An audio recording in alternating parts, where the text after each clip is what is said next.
Bismillahirrahmanirrahim. Assalamualaikum warahmatullahi wabarakatuh. Alhamdulillah. Alhamdulillahilladzi arsala rasulahu bil huda wa dinil haq liyudhhirahu 'alad dini kullihi walau karihal musyrikun. Asyhadu an la ilaha illallah wahdahu la syarikalah wa asyhadu anna Muhammadan abduhu wa rasuluh. Allahumma shalli wa sallim wa barik ala nabiyina Muhammadin wa ala alihi wa ashabihi wa man tabi'ahum bi ihsanin ila yaumiddin. Allahumma inna nas'aluka 'ilman nafi'a wa rizqan thayyiba wa amalan mutaqabbala. Amma ba'd.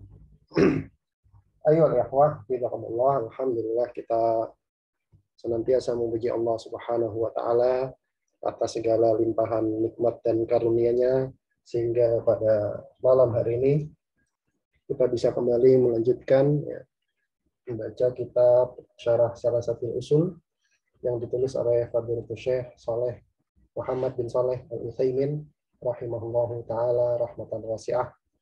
Ya.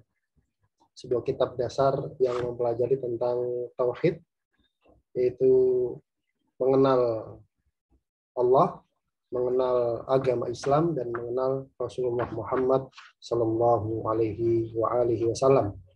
Kita pada poin yang ketiga, yaitu mengenal Rasulullah. Kemudian kemarin sebelumnya kita mempelajari atau mengenal tentang kisah seputar hijrahnya beliau. Nah, ini sebetulnya adalah pembahasan yang kaitannya dengan hijrah, yaitu tinggal di negeri non-muslim, di negeri kafir. Nah, itu ada syarat-syaratnya. Ada syarat-syaratnya. Kenapa? Karena di negeri kafir, di negeri non-muslim itu banyak fitnah, banyak kerusakan, banyak penyimpangan. Nah, seorang muslim yang mau tinggal di sana, itu dia harus memenuhi beberapa syarat supaya agamanya itu terjaga. Kemarin syarat yang kedua yaitu seorang pelajar, seorang yang mau tinggal di negeri non-muslim untuk belajar, untuk jadi mahasiswa, itu dia harus punya ilmu syariat yang membuat dia mampu membedakan mana yang benar dan mana yang batil. Kemudian kita masuk pada syarat yang ketiga ini.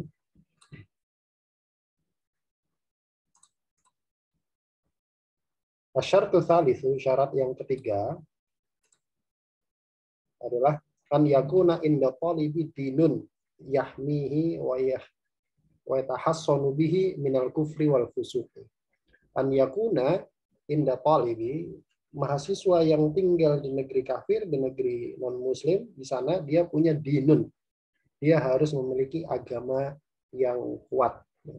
Agama yang kuat ini enggak akan terwujud kecuali dengan ilmu agama yang benar. Yahmihi, yang mana agama yang kuat itu bisa menjaga dia, wa yatahassanu bihi, dan membentengi dia, minal kufri wal fusuq, dari kekufuran dan kefasikan. Kemarin sudah berulang-ulang dijelaskan bahwasanya di negeri kekufuran, di negeri kafir itu banyak sekali kerusakan, banyak sekali kerusakan. Fadhaifud dini la yaslamu ma'al iqamati hunaka illa an yasha Allah. Maka orang yang agamanya lemah, agamanya enggak kuat, itu la yaslamu, dia tidak akan selamat ma'al iqamati hunaka, kalau tinggal di sana. Orang yang agamanya lemah, berarti ya ilmu agamanya lemah. Maka dia nggak akan kuat untuk tinggal di sana, nggak akan selamat untuk tinggal di sana, illa an yasha Allahu, kecuali orang yang Allah kehendaki. Tetap itu semua berada di bawah kehendak dari Allah Subhanahu wa taala. Kita cuma bisa berusaha. Wa dzalika liquwatil muhajimi wa dha'fil muqawimi. Yang demikian itu kenapa? Karena likuwatil muhajim, karena kuatnya muhajim. Hujum itu serangan, muhajim ya, serangan. Yang namanya tinggal di sana itu nggak kayak tinggal di negeri yang mayoritas Islam kayak negeri kita.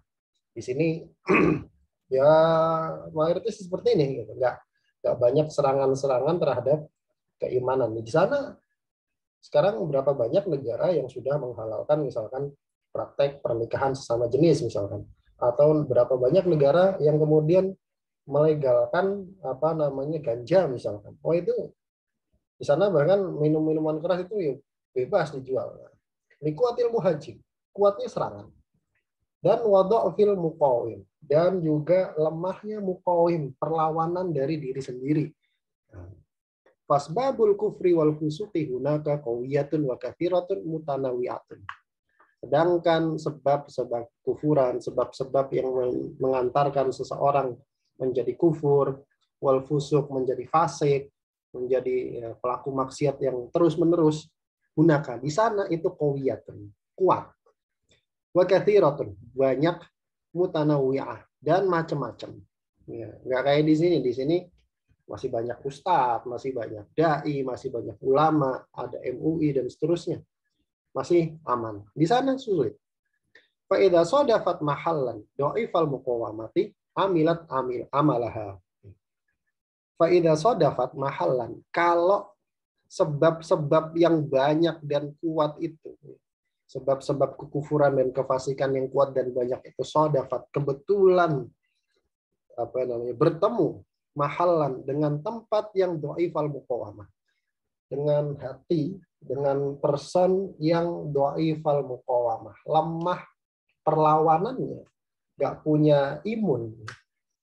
Jangankan di negeri yang banyak fitnahnya gitu ya, di negeri sekarang di apa namanya di tempat kita itu kalau orang nggak kuat apa namanya nggak kuat imannya, itu bisa kena penyakit-penyakit yang aneh-aneh gitu. Sekarang jangankan di negeri-negeri yang seperti itu, di negeri kita sekarang kita sudah bisa mendengar hal-hal yang dulu tuh nggak pernah kita dengar gitu. Yang kemarin ada non biner lah segala macam, itu sudah zaman sekarang itu sudah seperti itu. Kalau kebetulan ketemu dengan person dengan hati yang lemah perlawanannya, dia nggak punya imun dari dalam dirinya, maka amilat amalah, maka sebab-sebab itu akan punya efek langsung. Amilat amalah itu beramal sebagaimana pekerjaannya. Maksudnya adalah sebab-sebab itu langsung akan berpengaruh pada orang tersebut. Jadi disyaratkan bagi orang yang mau tinggal di sana untuk belajar, maka dia harus punya agama yang kuat dan ilmu agama yang kuat. Kemudian syarat berikutnya, asyaratur rabi'u, syarat yang keempat adalah antad'ual hajatu ilal ilmi alladzi aqama min ajlihi. Al-hajah, kebutuhan itu menuntut untuk ilmu tersebut alladzi aqama min ajlihi, yang dia pelajari untuk tujuan ilmu tersebut. Artinya ada kebutuhan terhadap ilmu tersebut. Ada kebutuhan terhadap ilmu tersebut. Bi an yakuna fi ta'allumihi maslahatun lil muslimin. Yang mana ada dalam ta'allumnya dia, dalam mempelajari ilmu tersebut, maslahatun lil muslimin. Maslahat yang besar untuk kaum muslimin. Maslahat yang besar untuk kaum muslimin. Jadi memang kaum muslimin butuh untuk ilmu tersebut. Dan walayu jadulahu nadhirun fil mudarisi fi biladihim. Walayu jadu, dan tidak didapati lahu terhadap ilmu tersebut nadhirun, yang setara atau yang menyamai fil madaris, ya, dalam pelajarannya itu fi biladihim, di negeri mereka. Artinya begini, di negerinya nggak ada yang bisa ngajarin itu, nggak ada yang bisa ngajarin itu. Artinya meskipun ada, nggak nyampe kayak yang di luar gitu. Contohnya misalkan kayak ilmu tentang nuklir misalkan.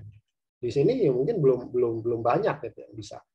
Wa in kana min fudulil ilmi alladzi la maslahata fihi lil muslimin. Wa in kana, dan jika yang dipelajari itu min fudulil ilmi, termasuk ilmu-ilmu yang fudul, ilmu-ilmu yang fudul itu apa ya? Fudul bahasa Indonesia ya, Pak. Fudul itu nggak terlalu penting lah ya, nggak terlalu penting. Jadi ilmu-ilmu tambahan, ilmu-ilmu tambahan. Fudul itu ada juga di dalam ilmu syariat disebut ilmu fudul, ilmu tambahan. pelengkap lah, ilmu pelengkap. Alladzi la maslahata fihi lil muslimin, yang memang nggak ada maslahatnya untuk kaum muslimin.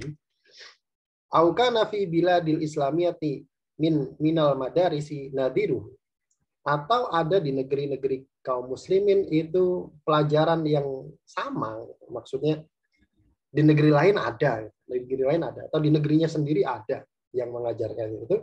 Lam yajuz an yuqima fi biladil kufri min ajlihi, maka nggak boleh untuk menetap di negeri kufur untuk tujuan tersebut. Kenapa? Lima fil iqamati minal khatari ala dini wal akhlak. Karena tinggal di sana itu minal khatar, ada bahaya besar ala dini wal akhlak, atas agama dan akhlaknya dia. Akhlak itu pasti berpengaruh, pasti cara bersikap itu berpengaruh. Nanti kita lihat. Wa idha'atil amwalil katsirati bidunil faidatin, dan menghambur-hamburkan harta yang banyak tanpa ada faedah. Ya, belajar tapi nggak ada faedahnya, kamu ngapain belajar itu? Di sini juga banyak. Itu yang keempat. Kemudian al-qismu sadis,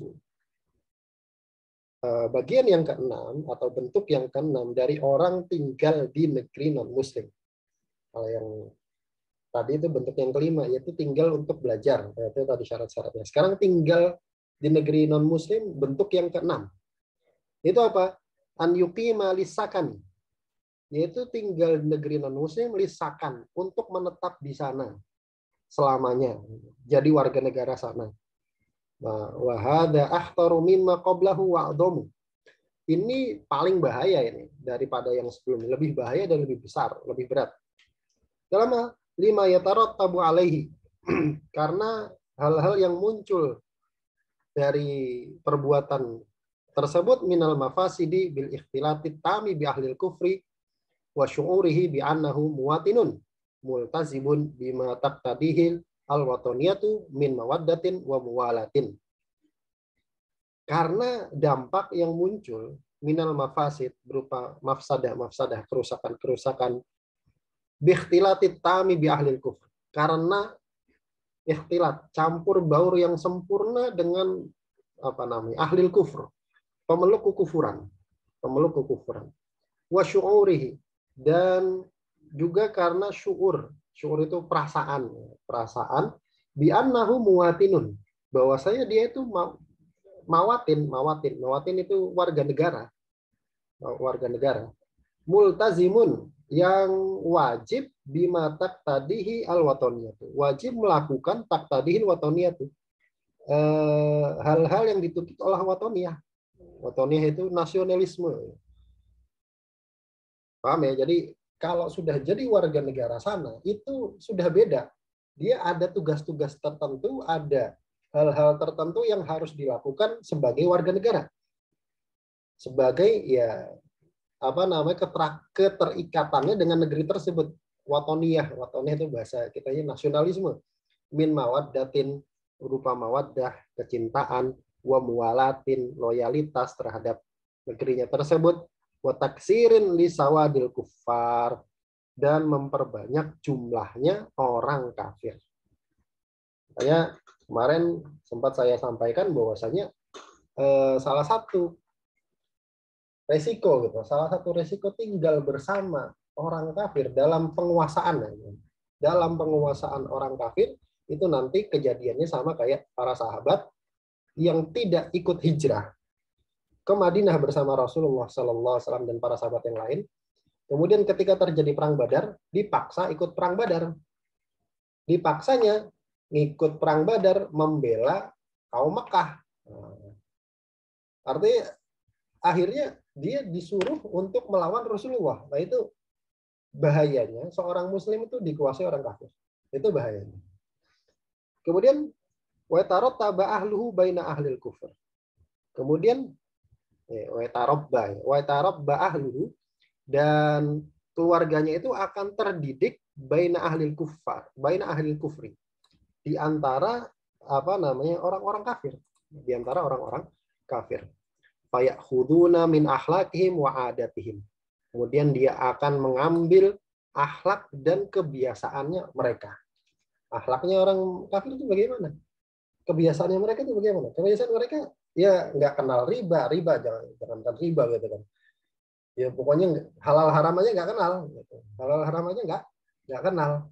Oh, kamu kenapa nggak makan ini? Bingung dia. Warubbama qalladuhum fil aqidati wa ta'abbudi. Bahkan bisa jadi qalladuhum. Mereka akan mengikuti orang-orang kafir tersebut fil aqidati wa ta'abbudi. Dalam akidah, dalam keyakinan dan cara beribadah. Keyakinannya ya sekarang ateisme di sana gitu kan. Kemudian agnostisisme, kemudian cara ibadahnya bagaimana. Walidzalika ja'a fil hadis yanin Nabi sallallahu alaihi wasallam. Oleh karena itulah telah datang dalam sebuah hadis dari Muhammad sallallahu alaihi wasallam, kata Rasulullah, man jama'al musyrika wa sakana mahu fahuwa mithluhu. Man, siapa saja yang jamaah, yang berkumpul al musyrika dengan orang musyrik, wa sakana ma'ahu, dan tinggal bersamanya, fahuwa mithluhu, maka dia sebagaimana orang kafir. Maka dia seperti itu. Ini hadis ini diriwayatkan oleh Imam Abu Dawud ya. Diriwayatkan oleh Imam Abu Dawud dalam Kitabul Jihad. Babul iqamati bi'adli syirik. Itu bab tinggal di negeri kesyirikan. Tinggal di negeri kesyirikan. Nah, kata Syekh Utsaimin, wa hadzal hadits wa in kana dhaifus sanad. Hadis ini wa in kana dhaifus sanad, meskipun sanadnya dhaif, lakin lahu wijhatun minan nazar, akan tetapi dia punya sisi yang wajib atau yang layak untuk diperhatikan. Punya sisi, punya bagian yang layak untuk diperhatikan. Fa innal sebentar.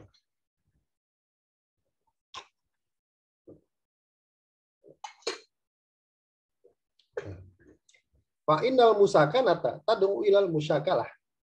Karena musakanah, tinggal bareng dengan seseorang, dengan satu masyarakat, itu tad'u, akan mengantarkan, akan ya mengajak kepada musyakalah, kesamaan syakal. Syakal itu apa? Ya sama tingkah laku, tindak tanduk, kemudian gestur, pokoknya kesamaan. Itu secara alami, itu namanya psikologi manusia ya, tinggal bareng dengan satu masyarakat, itu nanti kebiasaannya akan ikut masyarakat situ. Cara bicaranya, kemudian tindak tanduknya, kemudian gesturnya, kemudian cara berbahasanya, itu akan ngikut. Itu akan ngikut. Maka itu berbahaya ya bagi seorang muslim. Kemudian Wan Qais bin Hazim an Jarir bin Abdullah radhiyallahu ta'ala anhu, annan Nabiyya sallallahu alaihi wasallam qala, dari Qais bin Hazim, dari Jarir bin Abdullah radhiyallahu ta'ala anhu, bahwasanya Nabi Muhammad sallallahu alaihi wasallam bersabda, ana bariun min kulli muslimin yuqimu baina adhuril musyrikin. Ana, saya, kata Rasulullah, bariun, berlepas diri, min kulli muslimin, dari setiap muslim, yang yuqimu, yang tinggal baina adhuril musyrikin, di tengah-tengahnya orang musyrik. Kata Rasulullah, saya berlepas diri dari setiap muslim yang tinggal di tengah-tengah masyarakat musyrikin. Lalu kemudian para sahabat bertanya, ya Rasulullah, walima, wahai Rasulullah, kenapa? Kenapa? Qala, Rasulullah menjawab, ini sebenarnya bukan jawaban ya, la taro'a narohuma, jangan sampai saling melihat narohuma, api dapur keduanya, jangan sampai kelihatan api dapur keduanya. Artinya kalau mau tinggal ya agak jauhan gitu. Jangan kemudian mencampur baur gitu. Rawahu Abu Dawud wa Tirmidzi wa aktsarur ruwati rawahu mursalan an Qais bin Hazim anin Nabi sallallahu alaihi wasallam. Diriwayatkan oleh Abu Dawud, Imam Tirmidzi, dan mayoritas perawinya itu meriwayatkan hadis ini secara mursal dari Qais bin Hazim dari Nabi Muhammad sallallahu alaihi wasallam. Oh, jadi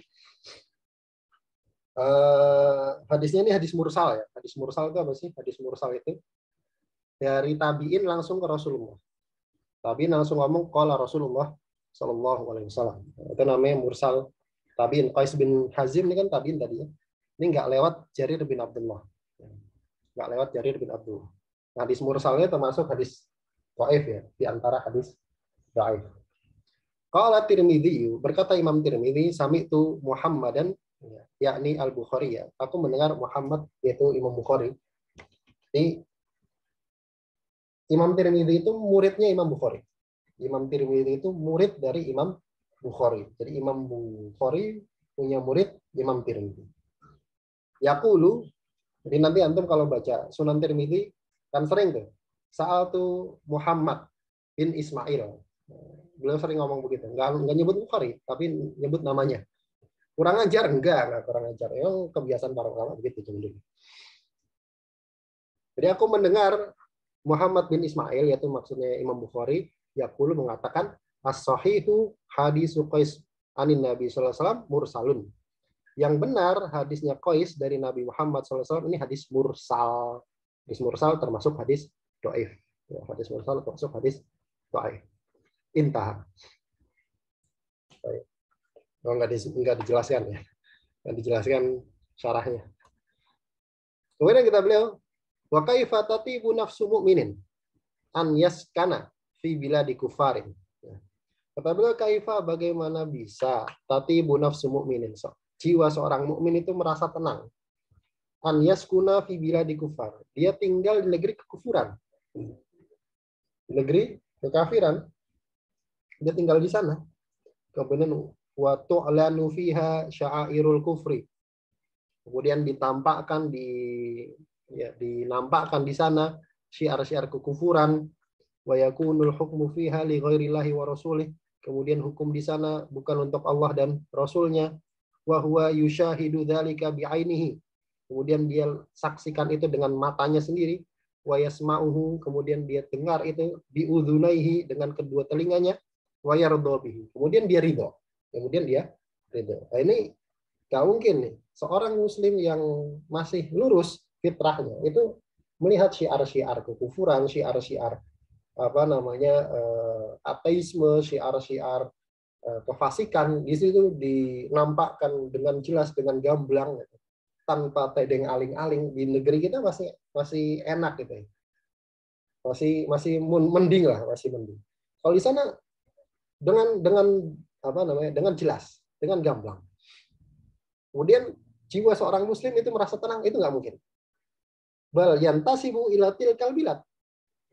Bahkan dia menyandarkan diri kepada negeri tersebut. Oh ya, saya penduduk Amerika misalkan. Oh, saya penduduk Jerman misalkan. Saya orang Jerman, saya orang Amerika. Wa yaskunu fiha bi ahli wa auladihi. Kemudian dia tinggal di sana dengan keluarganya, dengan anak-anaknya. Anak-anaknya dididik cara Amerika, kan Amerika style, yang nggak kenal unggah-ungguh, sopan santun, akhlak sama orang tua misalkan. Orang tua beda. Cara mendidik anak beda. Kemudian wayat ma'innu ilaiha. Kemudian dia merasa tumakninah, merasa tenang di sana. Kama yatma'innu ila biladil muslimin, sebagaimana dia merasa tenang di negeri kaum muslimin. Ma'ama fi dzalika minal khataril azimi alaihi wa ala ahlihi wa auladihi. Padahal fi dzalika, padahal di sana itu ada khataril azim, ada bahaya yang besar alaihi, atas dirinya sendiri, wa ala ahlihi, dan atas keluarganya, wa auladihi dan anak-anaknya, fi dinihim wa akhlaqihim, baik pada agama maupun akhlaknya mereka. Jadi tinggal di negeri kufuran itu sesuatu yang muskilah. Kalau nggak butuh-butuh banget ya jangan di sana. Di negeri Islam itu masih bagus, di sini masih enak gitu kan. Di negeri kaum muslimin itu masih banyak makan gitu. Rezeki juga di sini nggak habis gitu kan. Ilmu di sini juga masih banyak, kecuali kalau memang ditugaskan di sana, kemudian tidak ada ilmu yang setara dengan di negerinya, kecuali dia harus pergi ke sana. Itu beda cerita. Tapi apalagi kalau sampai tinggal di sana, jadi warga negara sana, itu lebih bahaya lagi itu. Karena tinggal di sana meski nanti sudah hilang bekasnya. Ya, dulu saya pernah punya teman gitu, kenalan, dia orang Belanda gitu. Tapi ternyata kakeknya itu orang Salatiga. Loh, kok bisa kakeknya orang Salatiga? Karena apa namanya? Karena ternyata waktu Indonesia merdeka itu ngikut Ndoronya ke Belanda. Ngikut Ndoronya ke Belanda, tinggal di sana, kemudian sampai sini ya nggak ada orang Indonesianya. Tingkahnya, tindak tanduknya udah bukan orang Indonesia, agamanya juga udah bukan orang Islam gitu. Itu bahayanya menetap di negeri kekufuran, karena nggak mungkin kemudian dia biasa-biasa saja, itu mustahil, kecuali yang dirahmati oleh Allah Subhanahu wa taala. Kemudian terakhir, hada ma tawassalna ilaihi fi hukmil iqamati fi biladil kufri, nas'alullaha an yakuna muwafiqan bil haqqi was shawab. Ini adalah apa yang bisa kami sampaikan terkait hukum tinggal di negeri kufur. Kami minta kepada Allah an yakuna, supaya yang kami sampaikan ini muwafiqan, sesuai bil haqqi was shawab, terhadap kebenaran, Wallahu ta'ala alam bis-shawab. Baik, kita cukupkan sampai di sini. Sudah mau isya ya. Ini sudah beda bahasan ya. Nanti insya Allah pada pertemuan selanjutnya kita akan membahas tentang setelah Rasulullah hijrah ke Madinah, kemudian apa yang beliau lakukan ketika tinggal di Madinah. Ketika tinggal di Madinah itu apa yang dialami oleh Rasulullah Shallallahu Alaihi Wasallam. Jadi fase Madinah insya Allah pada pertemuan berikutnya. Baik, kita cukupkan, kita tutup dengan bacaan doa kafaratul majelis. Bismillahirrahmanirrahim. Subhanakallahumma bihamdika asyhadu an la ilaha illa anta astaghfiruka wa atubu ilaik. Assalamualaikum warahmatullahi wabarakatuh.